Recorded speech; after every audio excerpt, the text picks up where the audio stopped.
solve the spinning wheel riddle, a Miss Marple mystery. Dear listeners, welcome to tonight's Miss Marple mystery. I'm Frank, your host, and I'm thrilled to have you here for another captivating tale. Before we dive in, I'd love to hear a bit about you. What do you do? Or what did you do for a living? Maybe you're a chef, a gardener, an artist, or something wonderfully unique. Drop it in the comments.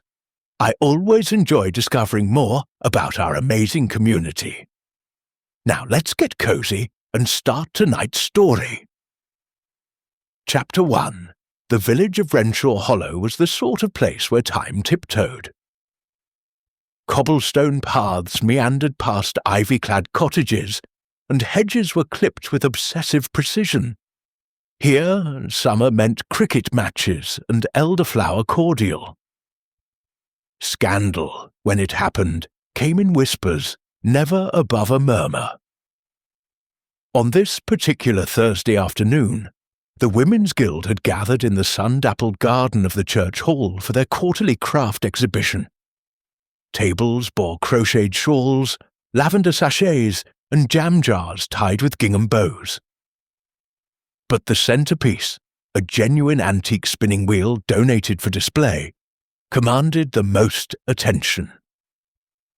"Oh, it's lovely," cooed Miss Letitia Smythe, her gloved hand hovering just above the polished oak. "Belonged to the Burkham family, I believe. From the manor. I heard Lady Agnes used to spin flax on it," chimed in Mrs. Weatherby, who always added a touch of folklore to the proceedings. "Legend says she cursed the wheel before she died."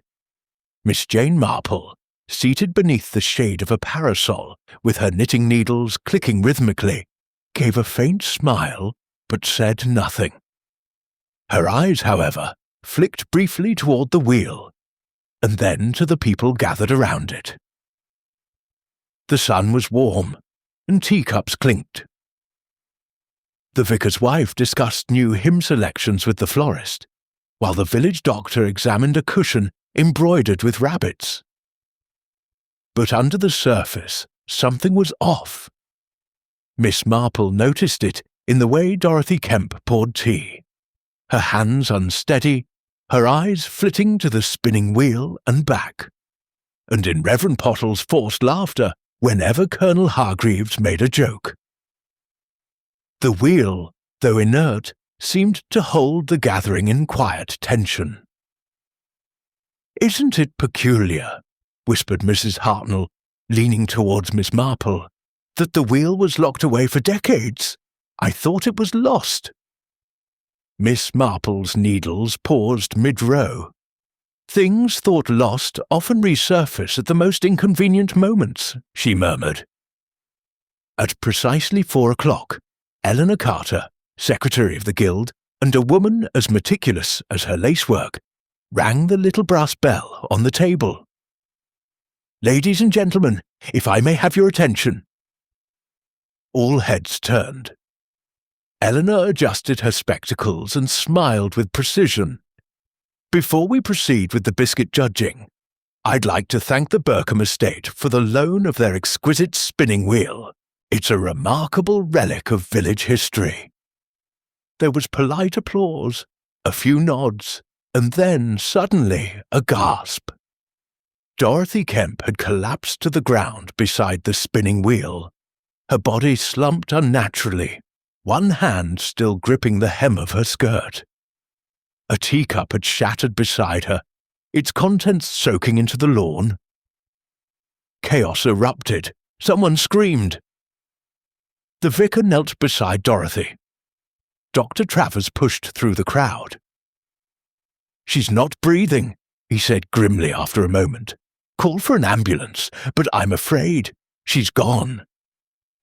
The wheel stood unmoved, silent. That evening, the news spread through Renshaw Hollow like smoke through rafters. Dorothy Kemp, mid-50s, widow, retired headmistress, had collapsed during the guild gathering and died before help could arrive. By morning, the village was split neatly in two. those who believed it was a heart attack, and those who insisted with hushed certainty that something was dreadfully wrong.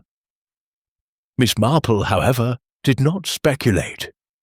She merely wrapped her shawl, brought her own tea to the window, and watched as a constable cycled up the lane toward the church hall. By the following day, the inquest report was in. Natural causes, most likely a sudden cardiac arrest. The matter, the coroner advised, was closed.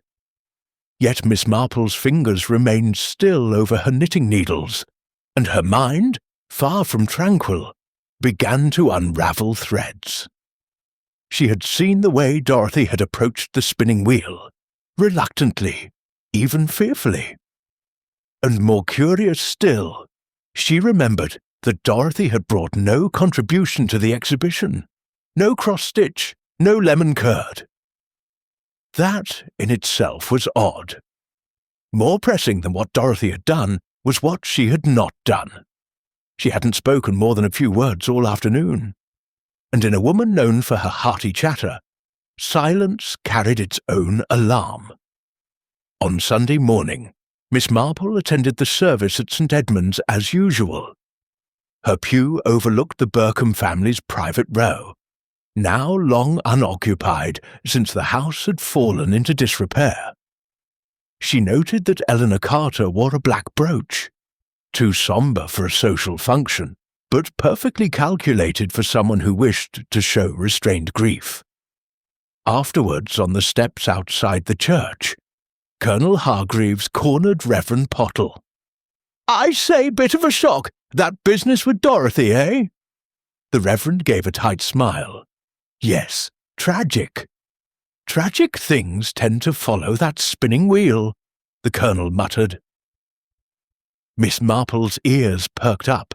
She turned to Mrs. Weatherby. "Colonel Hargreaves seems to believe the spinning wheel is cursed." Mrs. Weatherby, always pleased to expand on folklore, replied, "Well, you've heard the old tale, haven't you? Lady Agnes Burkham died at that very wheel. Got tangled in the flax, strangled herself. Her sister said she was bewitched, or something worse."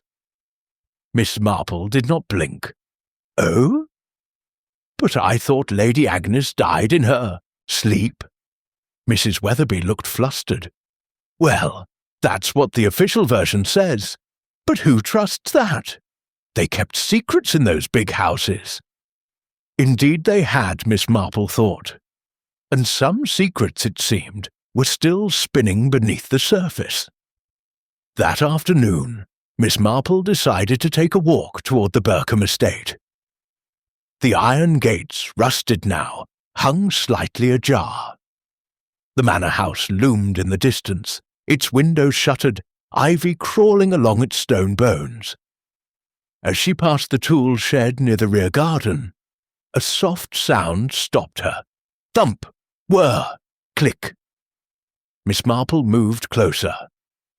Through a crack in the door, she glimpsed a figure hunched over something. It was Eleanor Carter, oiling the spindle of a second spinning wheel, nearly identical to the one from the church hall. Miss Marple frowned. Why would there be two? And more to the point, why was this one hidden away? Chapter 2. Miss Marple did not linger by the shed. She turned quietly and retraced her steps down the gravel path, her expression untroubled, but her mind already rearranging the pieces. Two spinning wheels, one publicly displayed, one privately maintained. And Eleanor Carter, efficient, composed Eleanor, working on the second in secret. The wheels were not identical, but close enough that only a careful eye would distinguish them. A scratch near the foot treadle on one, a differently carved spindle on the other. Most villagers wouldn't notice or wouldn't care, but Miss Marple noticed, and she most certainly cared. Back in her cottage, she put the kettle on and sat beside the bay window, thinking. Eleanor Carter had introduced the spinning wheel at the craft exhibition with the air of someone curating a museum. But had she said it was the Burcombe wheel? Or simply a Burcombe wheel? Language mattered, especially to someone like Eleanor. The next morning, a sharp knock came at Miss Marple's door. She opened it to find Eleanor herself, neat in a dove-grey coat, a clipboard tucked beneath one arm.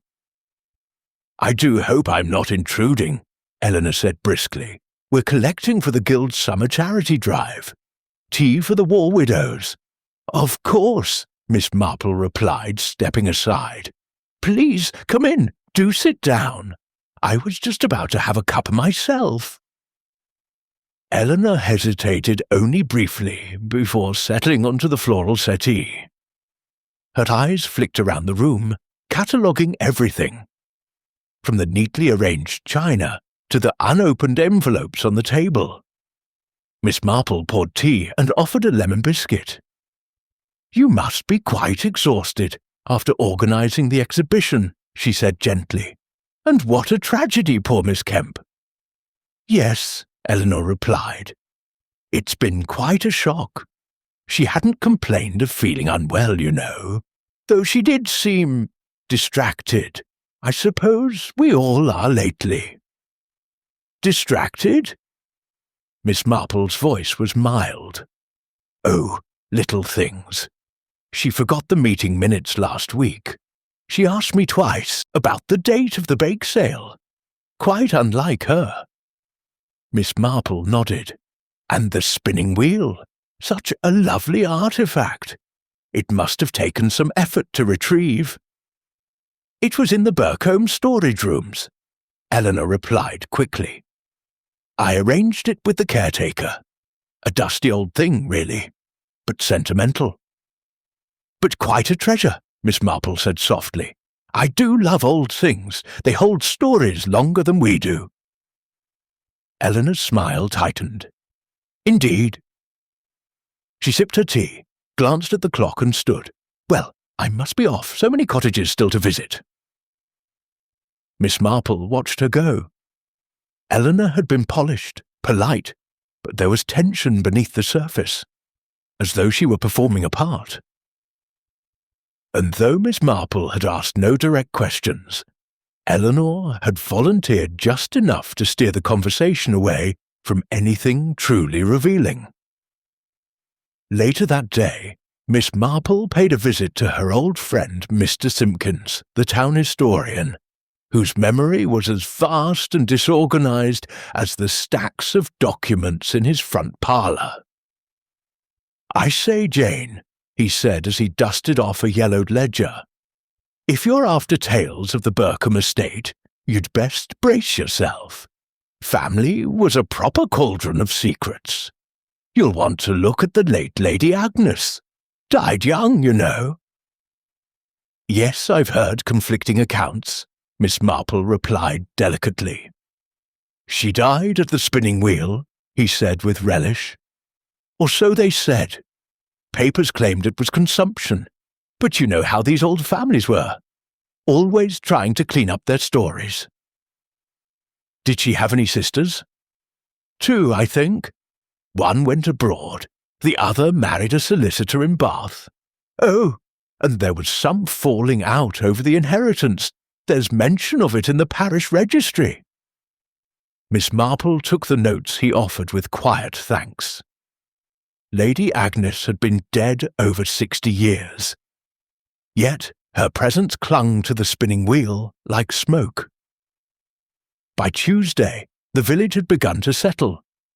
Dr. Travers, in his usual no-nonsense manner, had confirmed again to the vicar that Dorothy Kemp's death was unfortunate but not suspicious. "She had high blood pressure," he said. "Could have been a stroke."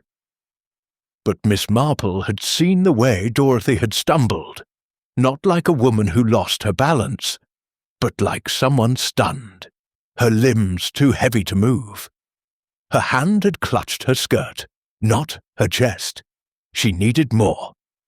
And so, with the subtlety of one who'd arranged dozens of church bazaars, Miss Marple paid a call on young Violet Underwood, Dorothy's tenant and distant cousin.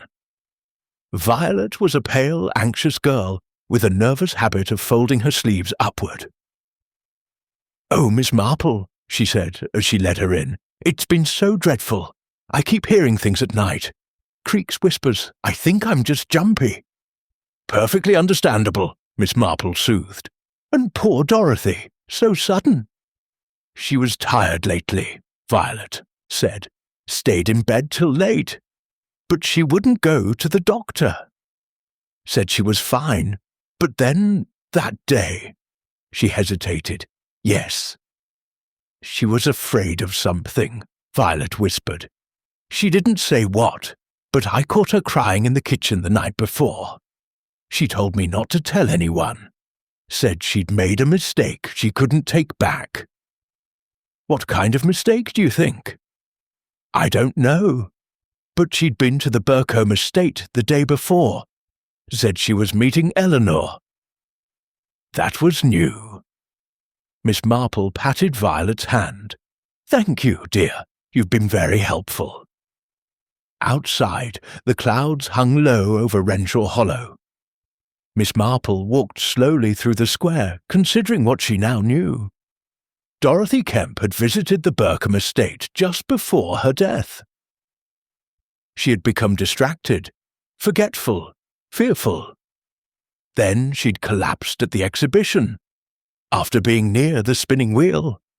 And Eleanor Carter, calm and composed, had both arranged the wheel's appearance, and had been seen privately maintaining another one in the shadows. It was not enough for the police. It was not even enough for gossip. But it was enough for Miss Marple. She just needed to find out what mistake Dorothy had made. That evening, she wrote 2 letters. One to the Burcombe estate caretaker, requesting a quiet word about item inventories. And one to her nephew Raymond, asking for the name of a contact in Bath, who might have kept records of a solicitor named Ashcombe, husband to one of Lady Agnes's sisters. As she sealed the envelopes, she paused. 2 spinning wheels, 1 woman dead, and somewhere in the past, something left unfinished, something still spinning.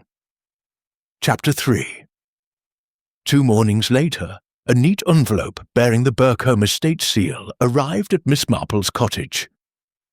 The note inside was brief but polite, written in the tidy hand of Mr. Thwaite, the estate's caretaker.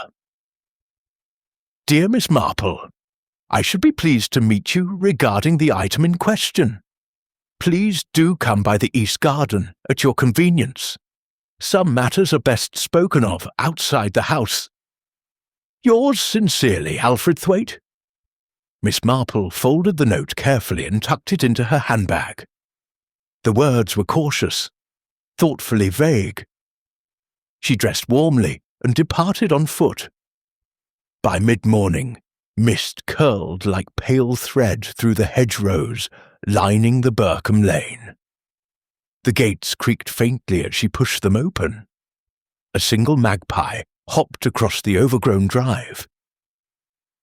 Mr. Thwaite awaited her in the East Garden, pruning shears in hand, standing beside a crumbling sundial, flanked by dying rose bushes.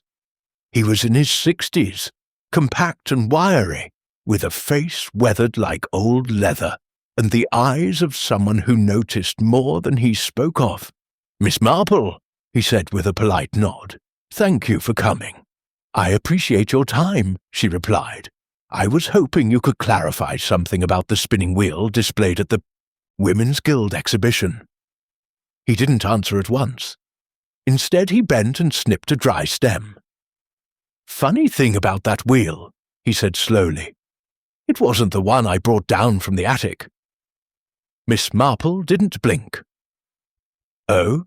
No, ma'am. Miss Carter asked me to fetch it 3 weeks ago. Said it was to be restored. I carried it down, set it in the west drawing-room. Next I heard it was already on display."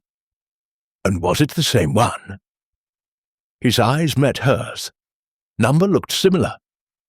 "But the one I fetched had a carved rose at the spindle. I'd remember. My father restored that carving during the war." Miss Marple exhaled quietly.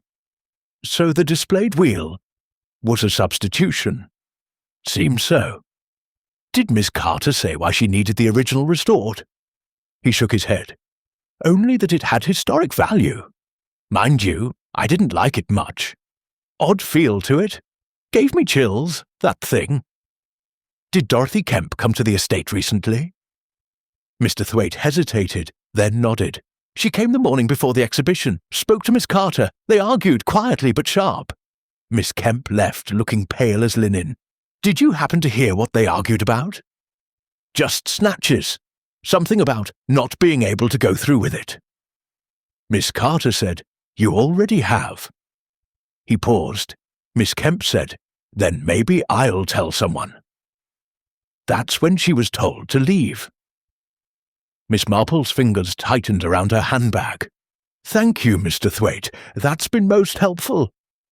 "I don't care much for lies," he muttered, "nor for swapping one spinning wheel with another. Especially when someone ends up dead after." Back in the village, the post had arrived. A second letter waited at Miss Marple's door, this one from Bath, from Raymond's solicitor contact. She opened it slowly, eyes scanning the page. Records confirm that Lady Agnes Berkham's sister, Margaret Ashcombe, was involved in a legal dispute concerning the division of family assets. Among the contested items was a piece of property passed through the female line, a flax-spinning wheel listed in the will as of symbolic value only. Curiously, Agnes left it not to Margaret, but to a woman named Lillian Faircroft. No further records on Faircroft exist in Bath archives. Miss Marple leaned back. Lillian Faircroft. A name lost in records, but not lost to time. A name worth finding. That afternoon she returned to the vicarage under the pretence of delivering seed packets for the church garden. Mrs. Pottle, ever the genial host, ushered her in. "It's dreadful what happened," she said as she poured tea. "Dorothy was so dependable, always punctual, and Eleanor's been, well, more tense than usual. Oh, I don't mean that unkindly, just sharper around the edges. I asked her about the wheel yesterday, and she went quite pale, said it had been misplaced, then excused herself. I suppose everything's been hard on her." Miss Marple sipped her tea thoughtfully. "You've known her a long time, haven't you?" "Oh, yes. She came here years ago from Shropshire. Worked in the museum world, I think. Never married. Very tidy. But there's a sadness in her, I always thought." "Tidy people often carry untidy pasts," Miss Marple murmured. Mrs. Pottle looked up, puzzled, but Miss Marple was already rising. "Thank you, my dear. You've been wonderfully helpful." By twilight, Miss Marple sat by her hearth, her notebook open before her. She sketched a small timeline. Lady Agnes dies mysteriously, some say, at the spinning wheel.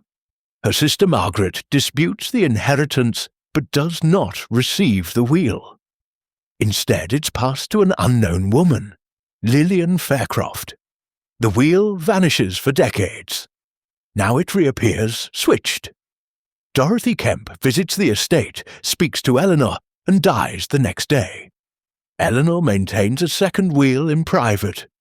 The threads were winding tighter. She needed one more piece, a link between Eleanor Carter and Lillian Faircroft. That piece came not through deduction, but through Daisy Brandt, the village librarian, and a gossip only when absolutely necessary. Miss Marple stopped by the library the following morning, feigning interest in local estate histories. As they chatted by the reference desk, Daisy offered a curious snippet. "You know," she said, "Eleanor Carter once used the name Faircroft. I remember seeing it in the Guild Registry book years ago when I was auditing the dues list. I thought it must have been a mistake, but she corrected it without fuss. Miss Marple smiled. Oh, did she say why? Just said it was her mother's name, and she'd written it from habit. Changed it back quickly. Faircroft, of course. So Eleanor wasn't simply a guild secretary with a fondness for antique lace. She was the descendant, possibly even granddaughter, of the woman who had received the wheel all those years ago. By the end of the day, the picture had sharpened. Dorothy Kemp discovered something, perhaps the real provenance of the spinning wheel, and had tried to back out of a plan with Eleanor. That confrontation had likely sealed her fate. And Eleanor, tied to the legacy of Lillian Faircroft, had a motive to protect the wheel's mystery. But what secret was so dangerous it warranted murder? Miss Marple looked again at her notes. One line stood out, copied from the solicitor's reply. Spinning wheel listed in the will as of symbolic value only. Symbolic of what? Power? Inheritance? Or guilt? The wheel had passed from Lady Agnes to Lillian, not Margaret. Had it been used to conceal something? A deed, a confession, perhaps even something physical? Something Eleanor could not afford to let Dorothy reveal. Miss Marple didn't know yet, but she would. Chapter 4. The next morning brought a damp drizzle, soft enough to be ignored but persistent enough to soak through one's collar. Miss Marple, wrapped in her sensible grey coat and carrying a small umbrella, made her way to the church hall, where preparations were underway for the upcoming midsummer flower show. Inside, the air smelled faintly of lilies and wax polish. Folding tables were already being arranged in neat rows, and vases stood waiting like empty sentinels. Eleanor Carter was there, unsurprisingly, organising sign-in sheets and muttering over the absence of tablecloths. Her usual precision was intact, but her face looked drawn, and she kept touching the edge of the table, as though grounding herself. Miss Marple approached with gentle steps. "My dear," she said, "I wondered if you might still have the Guild Register from 1949. I was reminiscing about the older events and thought I might refresh my memory." Eleanor straightened. "Of course, I keep all past records. Shall I bring it by this evening?" "If it's no trouble." Eleanor gave a brittle smile. "Nothing's ever trouble, Miss Marple." But her eyes, tired and tight at the corners, told another story. That evening, just after 7, Eleanor arrived at Miss Marple's cottage, rain still glistening on her coat. She handed over the large red leather-bound register with a smile far too rehearsed. Miss Marple welcomed her with a tray of tea and light sponge cake, which Eleanor declined with a shake of the head. "I don't mean to be rude," she said, "but I've barely touched a thing since Dorothy." Miss Marple nodded sympathetically and opened the register. The names rolled by in neat cursive. Brant, Weatherby, Smythe, Hartnell, Kemp, and there it was. Lillian Faircroft, listed once in 1950, with Eleanor's current address and a note in the margin. Moved. See, Carter. Miss Marple tapped the page with a quiet finger. "Your mother?" Eleanor paused, her teacup halfway to her lips. "Yes," she said. "Lillian was my mother. She passed when I was 14. She lived in the village, didn't she? For a few years, quietly. She was different from the others. She liked being alone. And she received the spinning wheel from the Burkham estate." Eleanor looked up sharply. "How did you—" "Legal records," Miss Marple said simply, "and some rather dusty ones at that." Eleanor was silent. Outside, the rain tapped gently at the glass. "She never spoke of it," Eleanor said at last, "only that it had belonged to someone wronged, that it was to be kept safe." Do you still have her letters? Miss Marple asked gently. Eleanor's brow furrowed. Number she burned most things before she died. Said some truths weren't worth the pain. Miss Marple nodded slowly. And Dorothy Kemp, did she discover something about the wheel? Eleanor stiffened.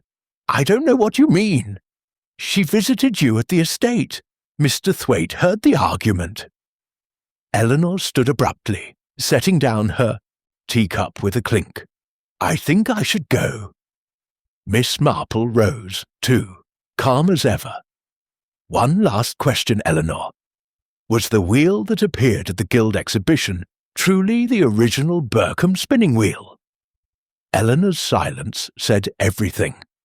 When she finally spoke, her voice was small. I thought it wouldn't matter. The original, the real one, wasn't meant to be seen. And yet Dorothy saw it. Yes. Her hands clenched. And she realized something. I didn't know what until it was too late. Miss Marple's gaze did not waver. Then it does matter. Eleanor turned without another word and stepped into the misting night. Miss Marple sat down heavily, her fingers resting on the register's open page. Dorothy Kemp had seen something about the wheel, or what it concealed, and she had made the mistake of threatening to reveal it. But what could a spinning wheel hide? What could it symbolize? Miss Marple's eyes fell again on the ledger. Symbolic value only. It was time to see the real thing. The next day she returned to the Burkham estate and asked Mr. Thwaite if she might look again at the original wheel. After a hesitant moment, he led her to the west drawing room. It sat in the centre of the room, covered with a thick dust cloth. Thwaite pulled it back. Miss Marple stepped closer. It was an older wheel than the one at the Guild, heavier, darker in wood. The rose carving at the spindle was worn smooth by time. She knelt carefully beside it, examining the joints, the base, the treadle. And then she saw it, a tiny panel beneath the treadle, almost invisible unless you were looking for it. She pressed gently. It clicked. Inside was a shallow compartment, empty. But not long ago, it had held something. Thwaite's voice cut the silence. Didn't know about that, Mum. Neither did Dorothy, Miss Marple murmured, until she did. She rose, brushing dust from her hands. Do you know who's had access to this room in the last month? Only Miss Carter, and Dorothy that one day. And before that, no one, not for years. Miss Marple nodded. Dorothy had opened that compartment, found something, and it had gotten her killed. That evening, Violet Underwood returned home from the grocer's to find a small envelope on the doormat. Inside was a single sheet of paper, unsigned, and a pressed violet. The note read, She took something from the wheel. I saw her hide it in the sewing box under the stairs. Tell no one. She went pale and ran to fetch Miss Marple. Minutes later, Miss Marple gently lifted the lid of the old sewing box under Dorothy's stair cupboard. It was musty and cluttered with thread, buttons, and an unopened tin of lavender wax. Beneath the pincushion lay a thin envelope, yellowed at the edges. Inside, a single sheet of parchment, a will. Lady Agnes Burkham's last will and testament, handwritten, signed, dated 3 days before her death. This version left everything, the estate, the assets, the spinning wheel itself, to Lillian Faircroft. It was a complete contradiction to the public will submitted to the court. And it was the motive. Back at her cottage, Miss Marple laid the letter beside her teacup and stared into the low-burning fire. So Dorothy had discovered the original will, hidden in the spinning wheel, and realized the implications. Someone had hidden it, and someone had murdered to keep it hidden. Eleanor had known, or guessed, but had she killed? Or had she helped someone else conceal the truth? Miss Marple's eyes narrowed.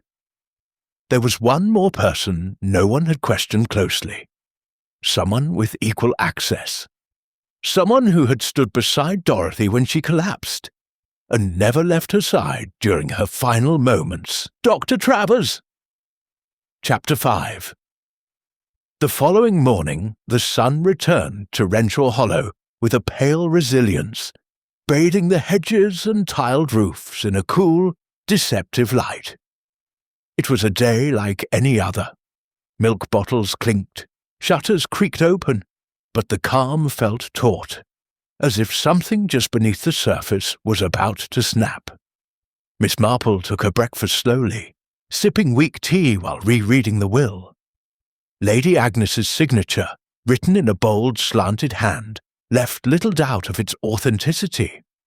The paper was brittle with age but unblemished. No witness signature, no legal stamp. That explained why it had never been submitted.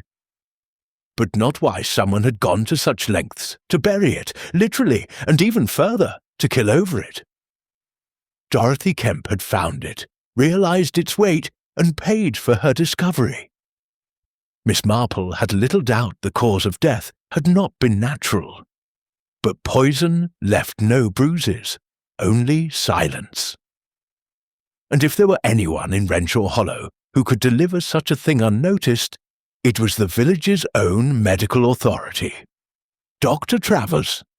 At 10 o'clock sharp, Miss Marple set off toward the surgery. The doctor's home and practice stood just past the grocer's. Its white shutters immaculate, the flower beds immaculately dead-headed. She rang the bell once. The door was opened by Dr. Travers himself, tall, grey-haired, brisk in manner and movement. "Ah, Miss Marple," he said, raising an eyebrow. "No coughs or chills, I hope?" No, just a curiosity. May I step in?" "Of course." He ushered her into the drawing room. Bookshelves lined one wall, a globe stood near the window, and everything smelled faintly of antiseptic and lavender polish. "I'll get straight to it," Miss Marple said, folding her hands in her lap. "You were the first to examine Miss Kemp after she collapsed." "Yes," he replied. "She was already gone when I reached her. Cardiac arrest." "You are certain?" He tilted his head, amused. One can never be entirely certain without an autopsy, but the signs were clear enough. No discoloration, no tremors, no signs of seizure. A flicker crossed his eyes. "Why do, you ask? I find myself wondering about timing," she said gently. Miss Kemp had no prior history of heart trouble, and yet she died mere moments after sipping tea. Tea, I believe, that you poured for her. "I poured for several people," he said flatly, "including myself."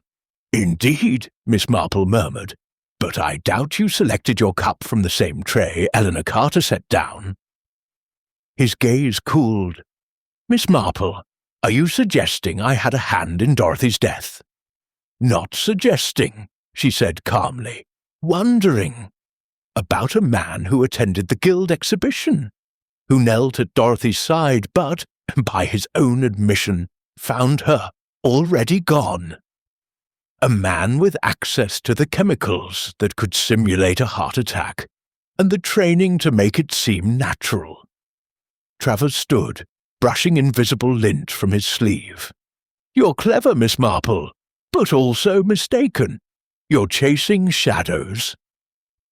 "I've chased shadows all my life," she said softly. "They lead somewhere more often than not." He smiled, a tight curve of the lips. "Unless you've evidence, something real, your accusations are mere tea-time gossip." "No," Miss Marple replied, rising. "But I do have something else. A will." That stopped him. She watched the stillness in his spine, the way he pressed his fingers together. "I found Lady Agnes Bercombe's original testament. It was hidden in the base of the spinning wheel. Dorothy Kemp found it first." Dr. Travers's lips parted, but he said nothing. "She hid it," Miss Marple continued, "but someone must have seen her. Someone who realized what it meant. That the current ownership of the Burkham estate might be invalid. That a family legacy could shift hands overnight." Still he said nothing. Miss Marple gave a slight nod and made her way to the door. "I just thought you should know, Doctor. The past has a way of reappearing, whether one is ready for it or not." She left him standing there, motionless in his immaculate room. That afternoon, Miss Marple wrote a brief letter to Inspector Crail in the next county, requesting a discreet inquiry into the prescribing history of Dr. Edward Travers. Specifically, whether he had ever requested or used digitalis foxglove tincture or potassium chloride without cause. Just enough, perhaps, to stop a heart. She doubted the local constable would pursue it, but Crail owed her a favour from a case 2 years past, involving a missing postmaster and a weeping canary. She also arranged for the hidden will to be handed to a solicitor in London, quietly, with no fanfare. Whatever crimes had been committed, the estate's rightful history would be corrected in the eyes of the law. By the next morning, the village hummed with anticipation. The Midsummer Flower Show had taken on a tone of collective relief. As if, by sheer social effort, the villagers might crowd out the shadows of Dorothy Kemp's death with chrysanthemums and cucumber sandwiches. Miss Marple arrived at the church garden early and took a quiet seat beneath the rose arch. From this spot, she could see nearly everyone. Eleanor Carter was arranging entry tags on the judging table. Her face was pale, but set with resolve. Dr. Travers stood near the refreshments, deep in conversation with Colonel Hargreaves, laughing too loudly. Mrs. Weatherby debated the merits of tarragon in chicken salad with Mrs. Hartnell. And in the far corner, Violet Underwood stood nervously near the prize table, twisting the hem of her sleeve. Miss Marple's eyes did not drift. She simply waited. At precisely 11 o'clock, the guild bell rang. Prizes were announced, ribbons pinned. And then Miss Marple rose, as though to fetch a glass of lemonade, and instead wandered toward Eleanor, whose hands trembled slightly as she set down a vase of foxgloves. "Beautiful arrangement," Miss Marple said. Eleanor gave a wan smile. "They grow wild near the manor. I thought they'd be a tribute." "To Lady Agnes." Eleanor turned sharply, startled. I suppose." Miss Marple glanced at the vase. "Funny, isn't it, how foxglove, so lovely, can also stop a heart?" The colour drained from Eleanor's face. Miss Marple did not press.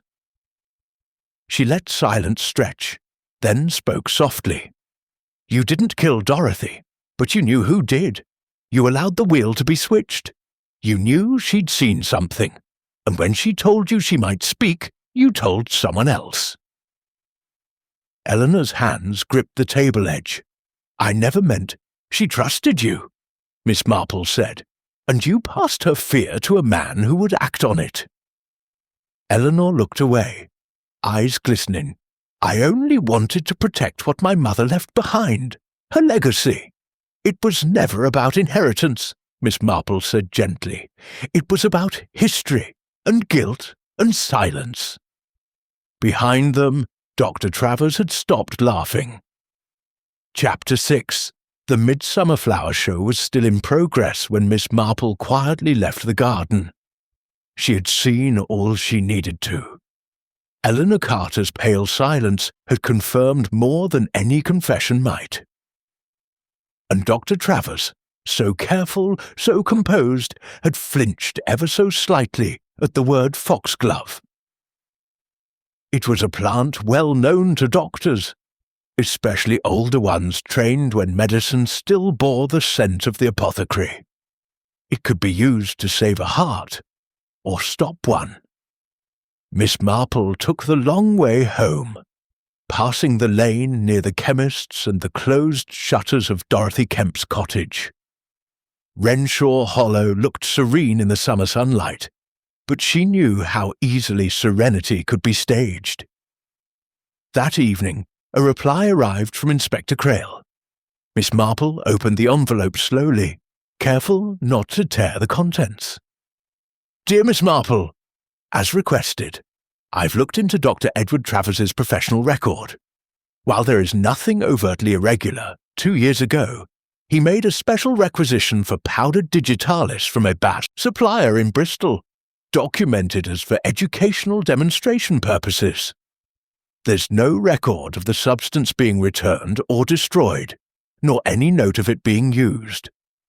Yours sincerely, Inspector J. Crail. Miss Marple set the letter down beside the teapot. The pieces had nearly all aligned: a hidden will, a swapped spinning wheel, a death timed with tea, and now an unaccounted supply of digitalis. But what still eluded her was the precise mechanism, the how. Poison required opportunity, and motive, while complex, had to be personal enough to override fear. Dorothy Kemp had discovered the will. Eleanor had panicked, but it was Dr. Travers who had silenced her. And the question remained, how had he administered the dose? The answer came not in some dramatic moment, but while Miss Marple visited the vicarage garden the next day to donate a few dahlias. Reverend Pottle was speaking with Mrs. Brandt about the tea arrangements for the upcoming choir rehearsal. And the leftover cordial from the Guild exhibition, Mrs. Brandt was saying. We should use that up before it spoils. Miss Marple, who had bent down to examine the sweet peas, straightened sharply. Cordial? Yes, dear, said Mrs. Brandt. That hibiscus cordial Eleanor brought, deep red, very floral. We served it at the end of the exhibition, just before poor Miss Kemp fell ill. Miss Marple's eyes narrowed. She remembered now, Dorothy had not been drinking tea when she collapsed.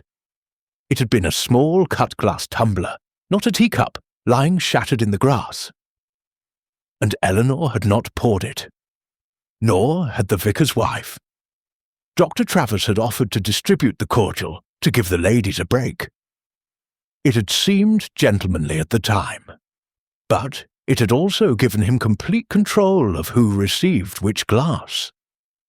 That evening, Miss Marple paid a quiet visit to the church hall.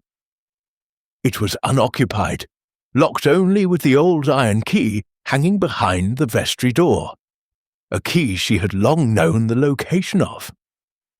Inside, the room was still faintly scented with lavender polish and summer dust. She walked to the side table where refreshments had been laid during the Guild exhibition. In the corner cupboard, among the jumble of platters and unused napkins, sat a small glass bottle. The label, faint and slightly worn, read, Burkham Estate, Hibiscus Cordial, May 1949, reserved. She uncorked it gently. The scent was overpowering, rich, cloying, unnatural. She dipped a finger inside, touched it lightly to her tongue. The bitterness was immediate, sharp beneath the floral note. She did not need a laboratory. She had tasted digitalis before. The next morning she invited Eleanor Carter to tea. Eleanor arrived guarded, her hands folded tightly in front of her. She said little, took only half a slice of seed cake, and stared at the pressed violets on Miss Marple's windowsill as if they might accuse her. Miss Marple did not mention Dorothy, or the wheel, or the cordial. Instead, she spoke of memory. History, she said, is a patchwork quilt. Most people only see the side with the tidy squares, but underneath, all the knots and tangled threads. Eleanor looked at her then, something hollow in her eyes. I didn't mean for her to die, she said softly. I only told Edward because I thought he could help. Dorothy had threatened to go public. She was going to show the will to the solicitor, said the Burcombe estate didn't belong to anyone living here now. And Dr. Travers stood to lose something. Eleanor hesitated. More than you know. His father had once been the estate's legal advisor. If it emerged that the real will had been forged, the scandal would have dragged his family's name through the mud. So he silenced Dorothy to protect reputation. Eleanor whispered, he said it would be gentle, that it would look natural. He asked me to serve the cordial, but I couldn't. Miss Marple gently reached across and patted her hand. Sometimes not doing a thing is still part of the thing. I know, Eleanor said, and her voice broke. That night, Miss Marple sent a final letter to Inspector Crail, enclosing the cordial bottle and a detailed description of her findings. She knew Travers would not run. Men like him didn't. Pride held them in place better than shackles. The next morning, Dr. Travers was taken quietly from his home. No fuss, no sirens, just a discreet car and 2 plainclothes officers. Word spread slowly, carried in whispers and furrowed brows. Some refused to believe it. Others claimed they'd always found him a bit too calm. Miss Marple stood by her garden gate as the car passed. Her knitting sat untouched in her lap.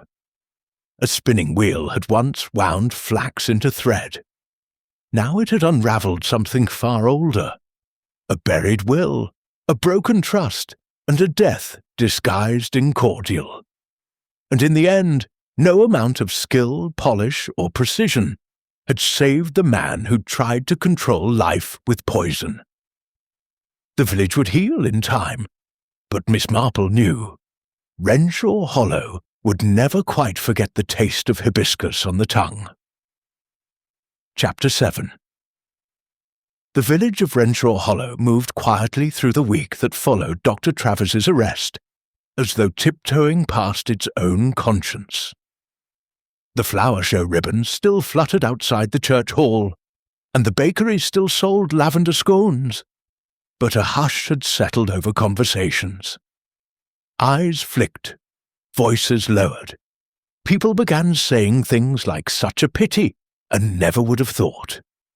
Yet, beneath the murmurs, something else was at work. Reflection. And in Miss Marple's parlour, it came in the form of an unexpected guest. Eleanor Carter arrived 2 days later, not with excuses or protests, but with a wooden box in her arms. "I thought you should have this," she said, setting it gently on Miss Marple's table. Miss Marple gestured toward the chair near the fire. "Would you like some tea?" Eleanor nodded, but did not speak again until the tea was poured and the warmth had loosened the tension in her shoulders. "It's the original wheel," she said finally, "the one from the attic. I had it moved here quietly this morning. I thought it didn't belong in that house anymore." Miss Marple looked at the spinning wheel resting in its box. The wood was darker now in the firelight, and the rose carving seemed less elegant, more sorrowful. "You switched it for the exhibition," Miss Marple said. Eleanor nodded. "I panicked when I realized what it contained. Mother must have hidden the will there after Lady Agnes died. I think she was terrified of what it meant. She never spoke about it, not really. But she guarded that wheel like it was her spine. Did you ever see the will before Dorothy did?" "Number? Not until after Dorothy's visit." "She came to the house. She asked to see the spinning wheel. I assumed she was just curious, but she found the hidden compartment before I realized what she was doing." And when she did? Eleanor swallowed. She went pale. She took the paper and said something about telling the solicitor. I tried to stop her. She wouldn't listen. I went to Travers. I honestly believed he would talk her down, that he'd know what to do. He did, Miss Marple said gently. Eleanor closed her eyes. He said it would be painless, that Dorothy had a weak heart, and no one would question it. And you? I couldn't do it. I told him I wouldn't be involved, but he didn't need me. He poured the cordial. I saw him. I said nothing. You knew what was in the wheel, Miss Marple said, but you didn't know what was in the glass. Eleanor flinched. Is that any better? Miss Marple didn't answer at once. She simply looked at the spinning wheel. The object that had connected 3 women across time, Agnes, Lillian, and now Eleanor. None of them had been entirely innocent, nor entirely guilty. It's hard, Miss Marple said finally, untangling what we mean from what we allow. Eleanor nodded, her voice low. I'm leaving, Miss Marple. I've resigned from the Guild. I've written a full statement for Inspector Crail. I'm going back to Shropshire. I can't stay here. Miss Marple offered a small, sad smile. Then perhaps it is best that the wheel stays. Eleanor rose and turned toward the door. At the threshold, she paused. Do you think if I'd gone to the police instead? You might have saved her life, Miss Marple said, or lost your own reputation, but you'd have known you did the right thing. Eleanor said nothing more. She stepped into the dusk and was gone. 2 days later, a quiet funeral was held for Dorothy Kemp. The vicar kept his words short. Violet Underwood sat in the front pew, head bowed, and sobbed silently into a handkerchief.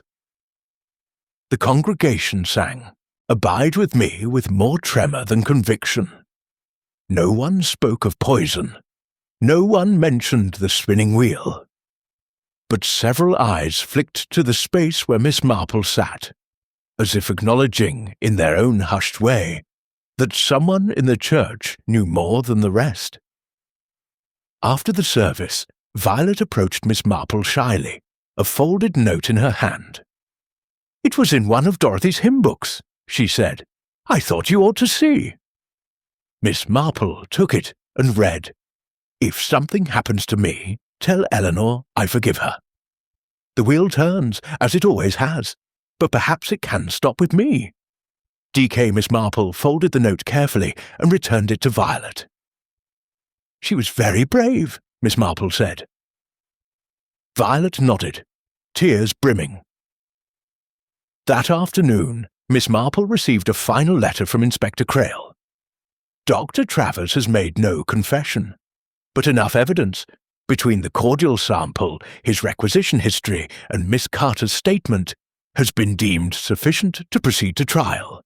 He remains unrepentant, insisting his actions preserved the honour of a family name. Miss Marple closed the letter and set it in the drawer beside her fireplace. So that, it seemed, was that.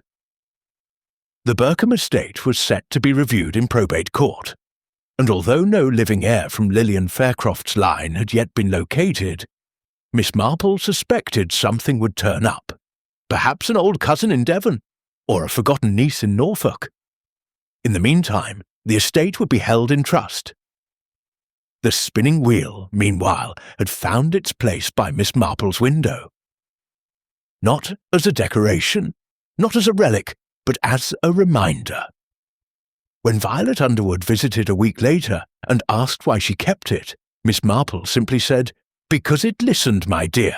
It sat quietly in corners, forgotten, but it remembered everything. A very useful trait. Violet smiled uncertainly but said no more. Life in Renshaw Hollow resumed its gentle rituals. The gossip turned to the upcoming harvest supper. The vicar's wife planned to commission a new set of altar cloths. Colonel Hargreaves insisted on judging the apple tarts again this year, despite last year's custard incident. But for those who paid attention, something had shifted. Not quite distrust, but an awareness. A sense that beneath the lavender sachets and brass-polished knockers, there were threads that could still unravel. And for Miss Marple, that awareness was enough. The mystery had ended, but the watching never did. Chapter 8. 2 weeks after Dorothy Kemp's funeral, life in Renshaw Hollow appeared to have righted itself. The Guild's sewing circle resumed at the church hall with only minor rearrangements to the seating chart. Mr. Simpkins resumed his weekly lectures on local history, blissfully unaware that the spinning wheel he once declared symbolic claptrap had recently dismantled reputations and uncovered a long-buried crime. And yet, beneath the village's polished surface, the ripples remained.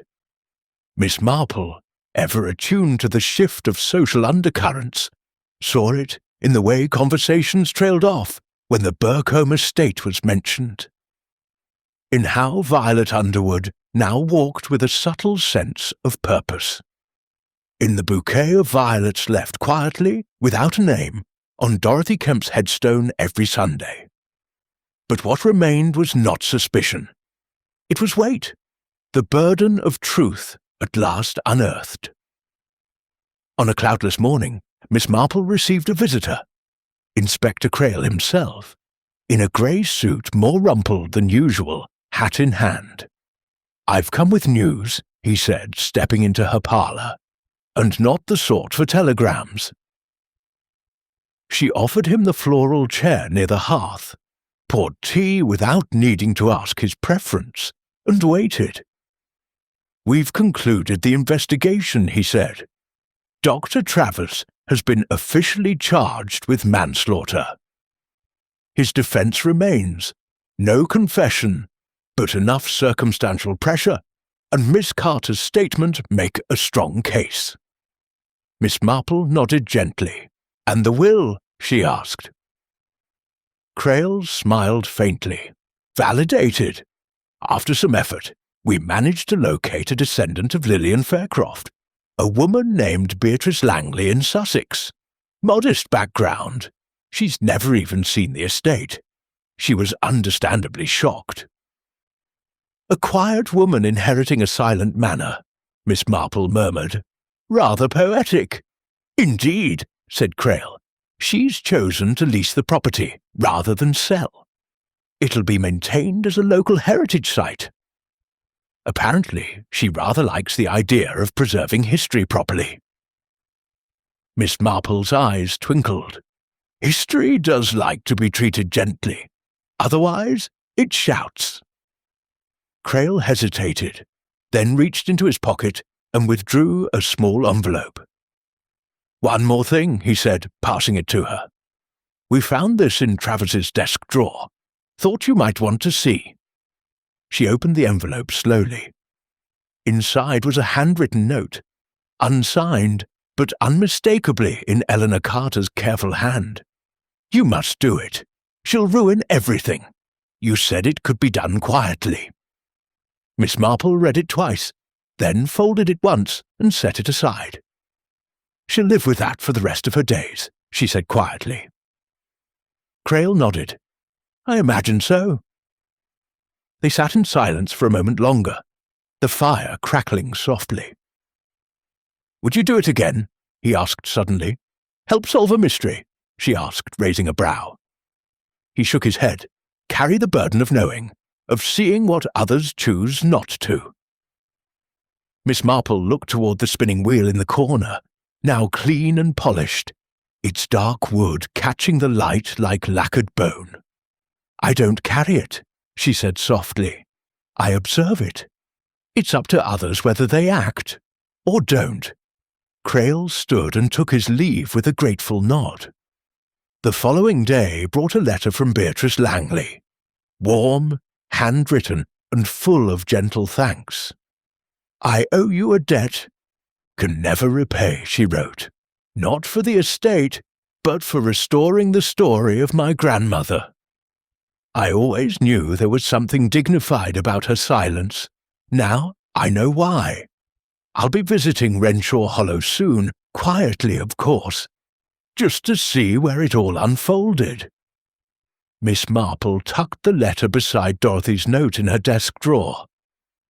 The two women, unknown to each other decades apart, had unknowingly woven together the story that had threatened to be lost. A few evenings later, Miss Marple accepted an invitation to Violet Underwood's cottage. The girl had changed. Gone was the meek, hesitant presence of weeks past.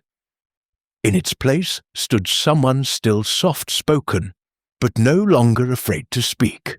"I've decided to apply to the teaching college in Oxford," she said over tea. "Dorothy always said I was capable.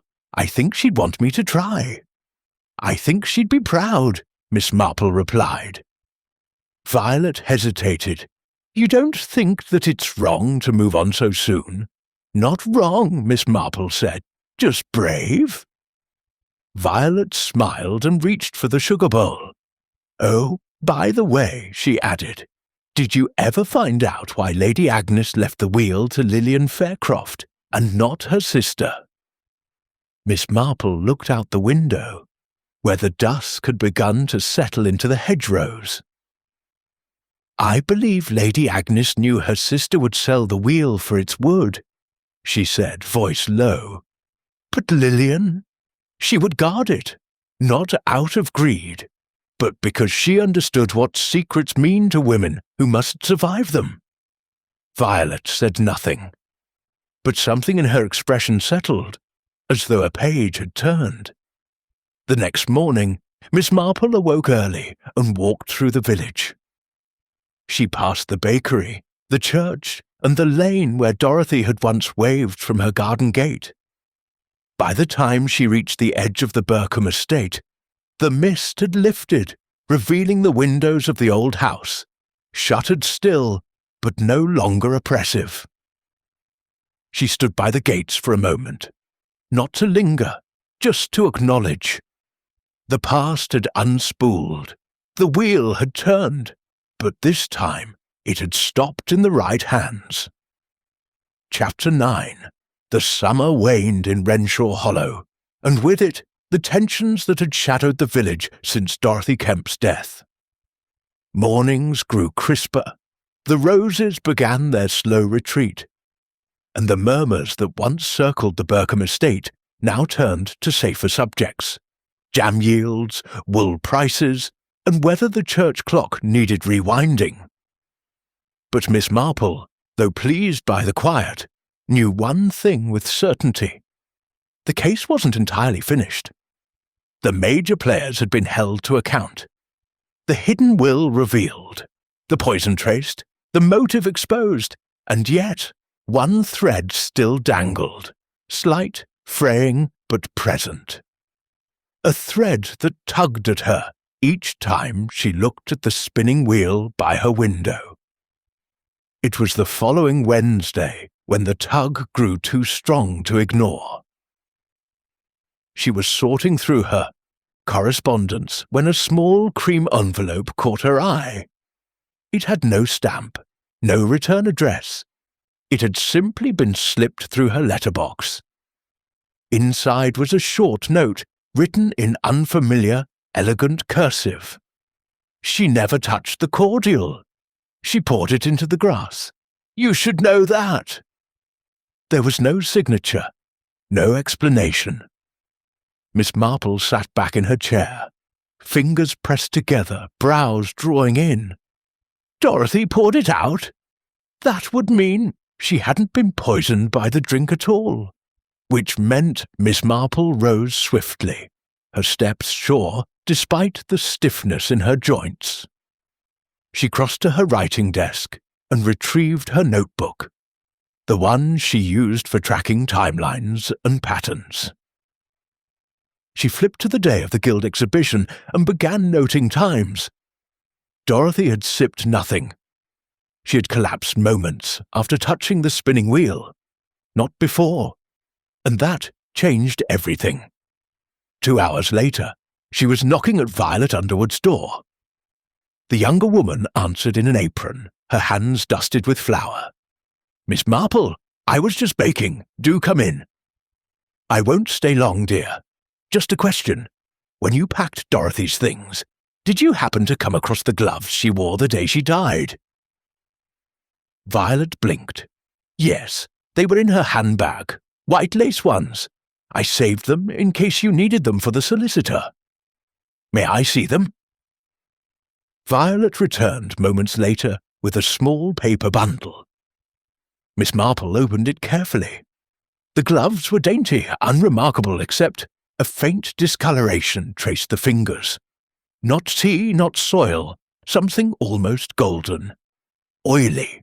"Did you notice this?" Miss Marple asked. Violet peered closer. "I thought maybe it was sap from the garden." Miss Marple didn't answer. Her thoughts had leapt ahead. Something on the spinning wheel. Something she'd missed. That evening, just after dusk, she returned to the Burkham estate, this time alone. Mr. Thwaite had granted her quiet access, and the west drawing-room remained just as it had been the day she discovered the compartment. She stood before the wheel in silence, then knelt slowly and examined the base again. The panel still clicked open, but it was just a hiding place. She turned her attention to the spindle.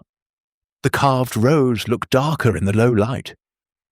Her fingers brushed it. Smooth, too smooth. Miss Marple fetched a magnifying lens from her handbag. There, just inside the groove, a residue, slightly sticky, faintly yellow. She scraped a bit onto a folded cloth and slipped it into her bag. Back home, she retrieved an old gardening manual, flipped through the pages, and found the entry she'd half hoped to avoid. Curare, derived from South American plants, rarely found in the UK. However, its cousin, aconitum, or monkshood, is native to Europe. Transdermal absorption is possible in its alkaloid form. Even small amounts can cause fatal arrhythmia. She remembered now.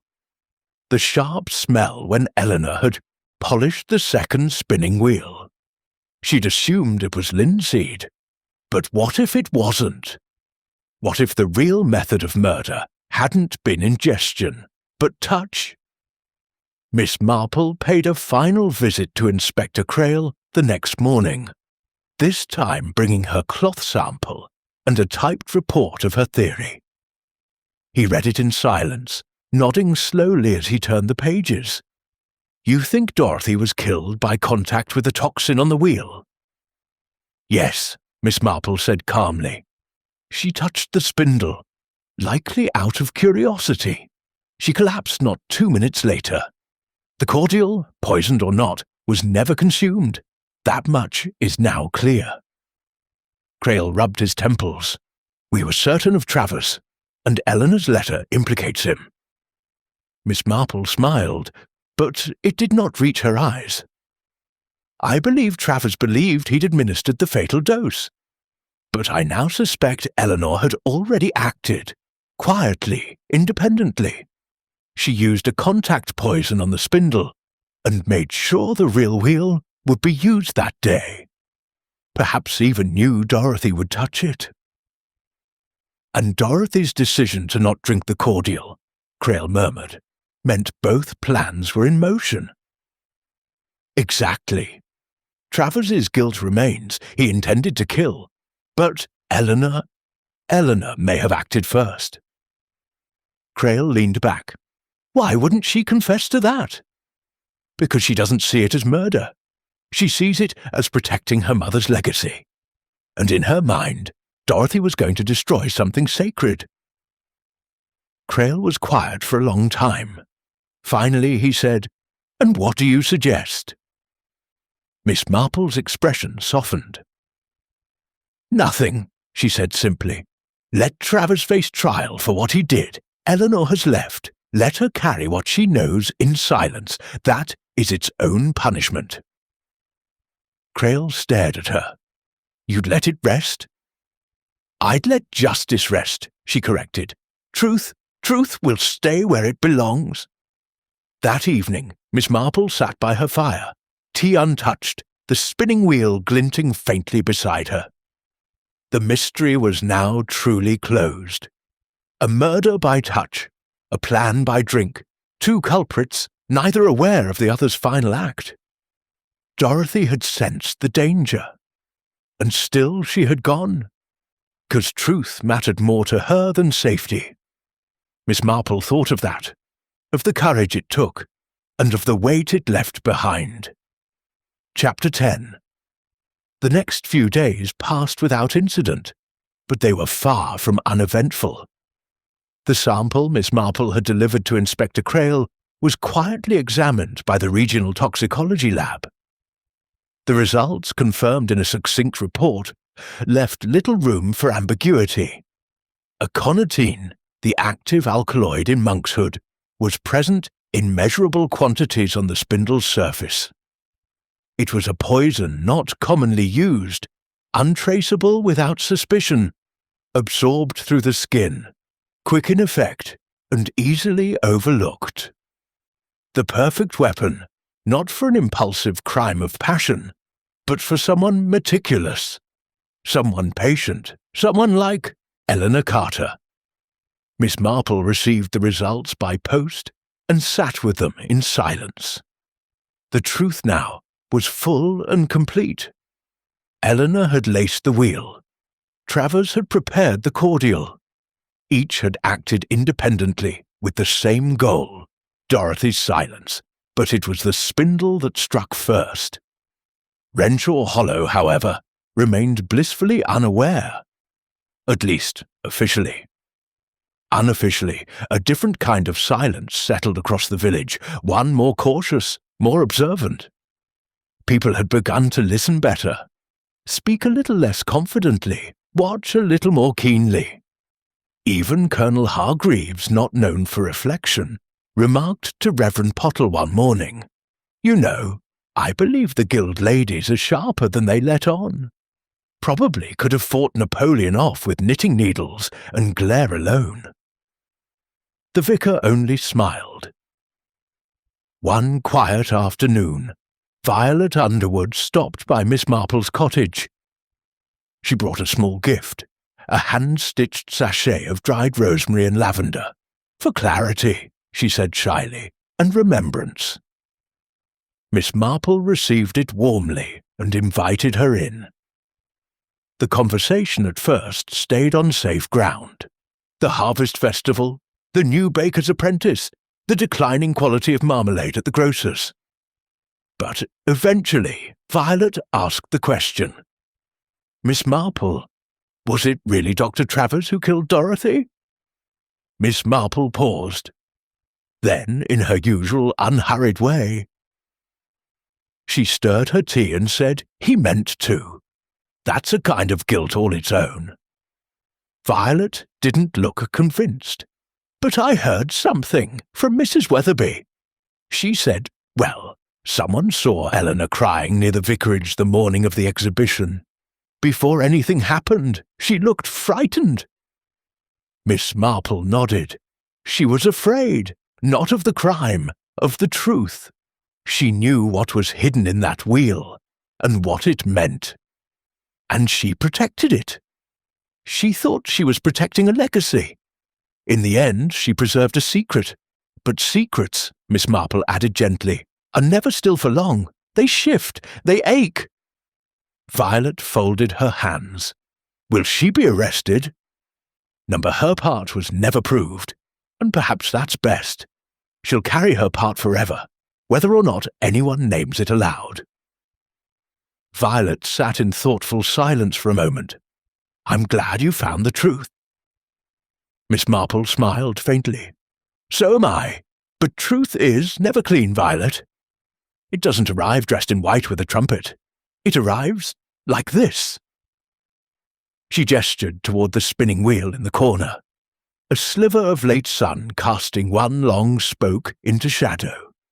Old, quiet, and threaded with everything we forgot to say. Later that week, a letter arrived from Eleanor Carter. Miss Marple read it slowly, alone by the window, a shawl draped across her lap. "Dear Miss Marple, you were right, of course. I laced the spindle with aconitine. I did it the morning before the exhibition. Dorothy had threatened to expose the will. She believed it would shame everyone connected to the estate. I didn't want to kill her. I simply wanted to keep her away from it, to make her sick, perhaps, so she'd reconsider.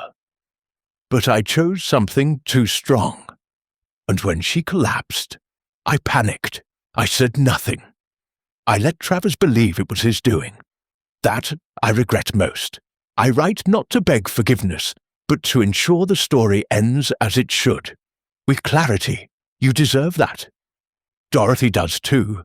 I will not return to Renshaw Hollow. Some things are not for mending. Sincerely, Eleanor."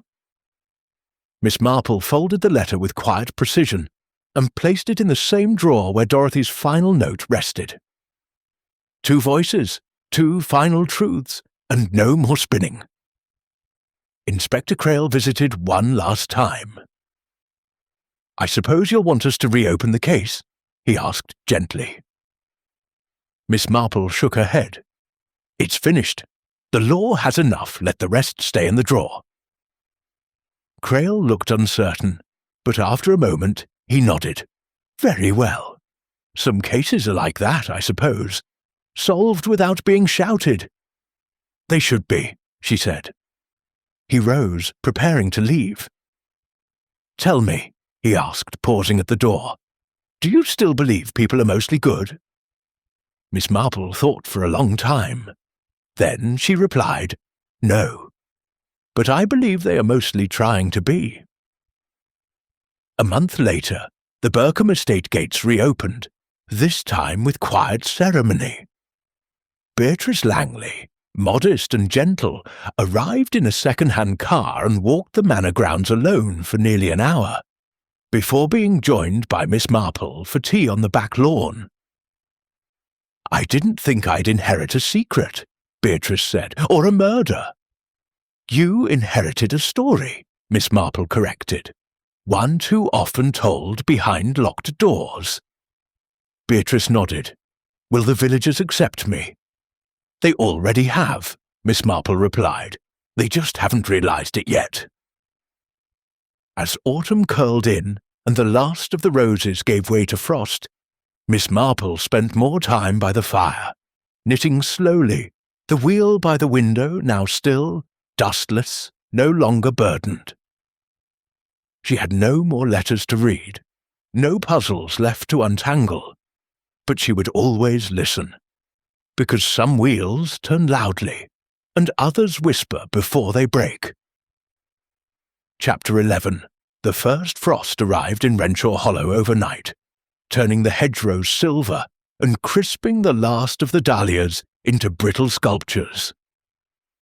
The village, always slightly theatrical in its seasonal transitions, now wore autumn like a tailored coat, buttons fastened, collars up, eyes watchful. Miss Marple felt it in her bones more than her joints, the quiet shift of time drawing inward, calling for rest, for reflection. And yet, something still lingered in the corners of her mind. Not a mystery now, not a fear, but a question, a pattern. Because every story she believed left behind some small echo.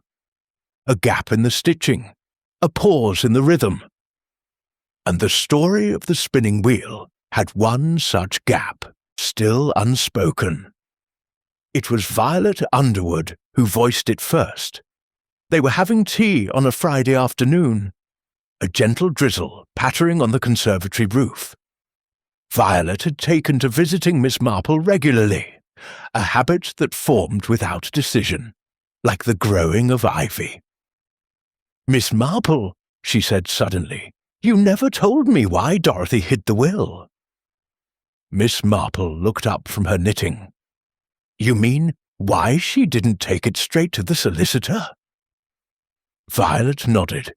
She was brave, and she'd made up her mind, but something must have made her hesitate. Miss Marple tapped her fingers lightly on the armrest. "You've a good instinct, Violet. That question's been bothering me as well." "What if she didn't just want the truth revealed?" Violet said, her voice quiet. "What if she was negotiating?" The word hovered, uncertain. Miss Marple didn't respond at first. Then she rose, crossed to her writing desk, and withdrew the now familiar envelope, Dorothy's last note. She opened it, turned it over. The back was blank, but the paper itself, aged, lightly creased, was not an ordinary writing sheet.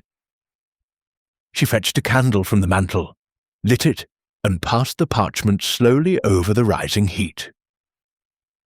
A faint line of letters emerged in delicate brown. "He altered the will before submitting it. I have the original. If anything happens to me, look beneath the rose."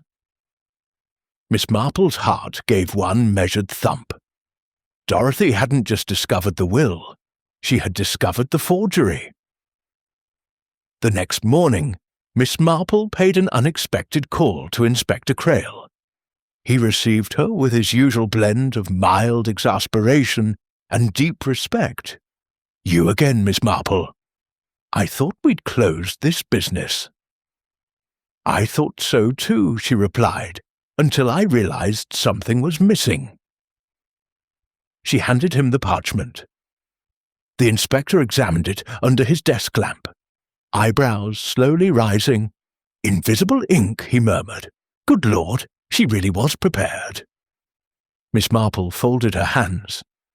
"You see, Dorothy suspected the public will was altered, not just replaced.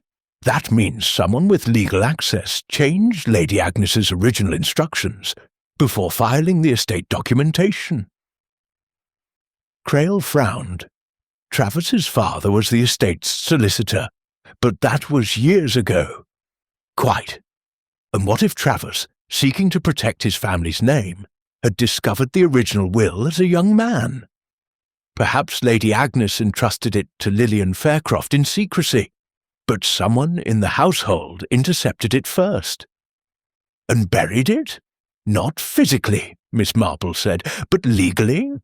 He drafted a new will, kept the estate with Margaret, and filed it officially, burying the truth in ink and signatures." Crail sighed, rubbing his forehead. "I'll reopen the legal archives, quietly." "I believe," Miss Marple added, "you'll find the solicitor's copy of Lady Agnes's will does not match the full format of others from that office.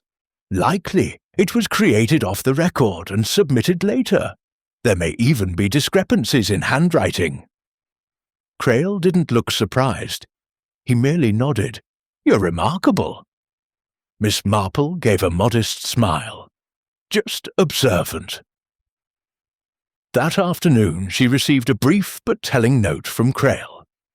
"You were right. The submitted will was a fabrication. Handwriting comparison confirms it was not authored by Agnes Burkham. Travis's father likely orchestrated the change, and his son spent years ensuring it remained hidden. Official inquiries are ongoing." The forgery explained everything. The cover-up, the switch, and ultimately the murder. Dorothy had not merely stumbled upon a buried document. She had uncovered a decades-old deception crafted by someone meant to safeguard truth. It was that betrayal, Miss Marple thought, that had driven her to act so quietly, so cautiously. She wasn't just protecting a will, she was protecting history. On Sunday, Beatrice Langley visited Miss Marple again. They sat beneath a tree that had begun to shed its gold, watching children chase leaves across the square. "I feel," Beatrice said, like I've inherited a wound as much as a home. Miss Marple nodded. History often arrives with bruises. Will the village ever truly accept me? They already have, Miss Marple said, the moment you chose to honour the truth, not bury it. Beatrice was silent for a long moment. Then she said, and Eleanor. She carries her part, alone. She'll never be punished. She already is.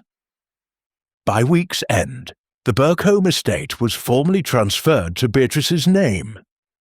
A small plaque was affixed beside the front gate. Burcombe House, established 1764, restored 2025. The truth need not be loud to endure. Miss Marple stood with Violet beneath the plaque that day, reading it without speaking. After a time, Violet asked, "Do you think Dorothy knew she wouldn't survive?" "I think," Miss Marple said softly, "she hoped she wouldn't have to die to be heard. But she left the truth behind, and it spoke." Violet looked at her. "You'll tell this story someday, won't you?" Miss Marple smiled faintly. "Perhaps, if I do, it will begin with a wheel, a whisper, and a woman who refused to let silence win." Chapter 12. The final days of autumn arrived dressed in grey mist and soft wind. Trees lining the village green released their last leaves reluctantly, like old secrets being let go at last. Renshaw Hollow settled into its familiar hush, the kind that came before winter truly set in. But this hush was different now. Less burdened, as if the village, after months of concealment and revelation, had finally exhaled. And Miss Marple, seated by her parlour fire with her knitting in her lap, and the spinning wheel now safely stilled in the corner, knew the mystery had been solved in full. Every part had spoken. The forgery, the fatal touch, the whispered fears. Every clue had revealed its shape and purpose. And now, what remained was something gentler. The reflection. The Burcombe estate, now under Beatrice Langley's quiet care, had already begun a modest restoration. She had no ambition to turn it into a grand house or museum, only a place where history could sit comfortably and be acknowledged, not rewritten. Miss Marple had visited once since the transfer. She'd been offered tea in the conservatory, where new lace curtains softened the view of the garden. Beatrice had filled the sitting room with music, gentle piano, low and warm, and not once did she speak of inheritance, legacy, or regret. She had simply said, "Thank you for helping me begin this honestly." Miss Marple had replied, "You did the difficult part. You listened to the past without trying to silence it." Violet Underwood had taken her entrance interview at the teaching college in Oxford, and returned with a smile too big for her small cottage. "They asked me why I wanted to teach," she said over scones one afternoon. "I told them, because truth matters, especially the kind people think children won't understand." "They understood you then," Miss Marple said, pouring more tea. Violet nodded. "I start in January. Dorothy would have wanted me to."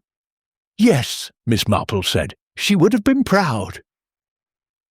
There was no sadness in Violet's eyes that day, only something steadier, like a flame no longer afraid of wind. One last loose end remained, Eleanor Carter.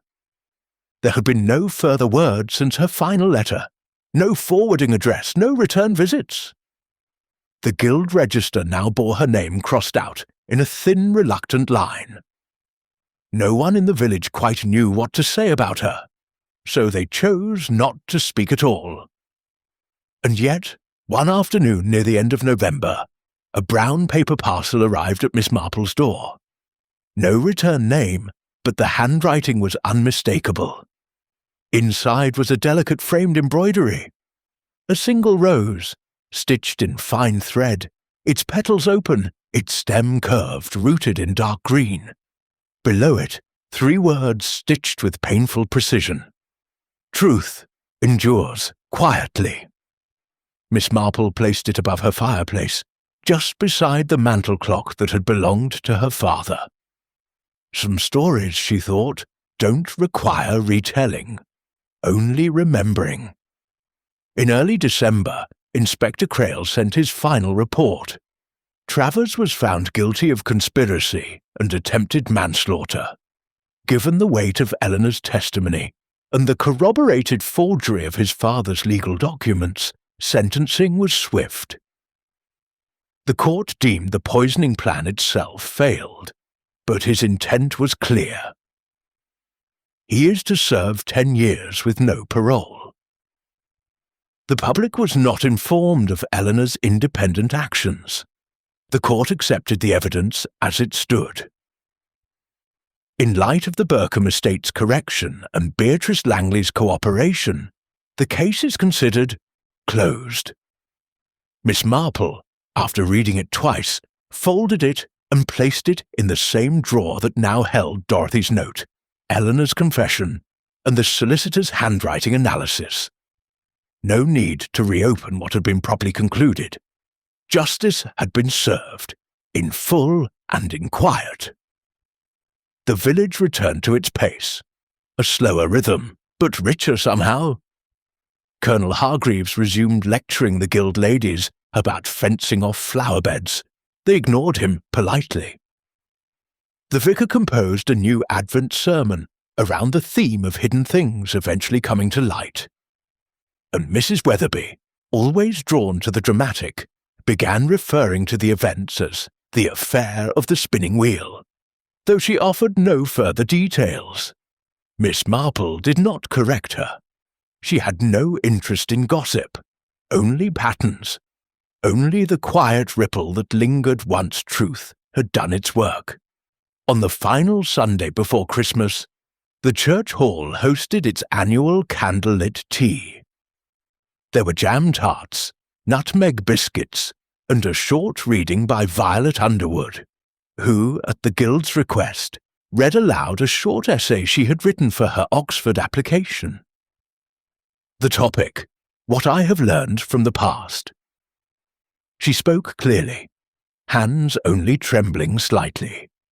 Sometimes stories lie beneath the surface for years. Sometimes they're buried beneath rosewood and thread and silence.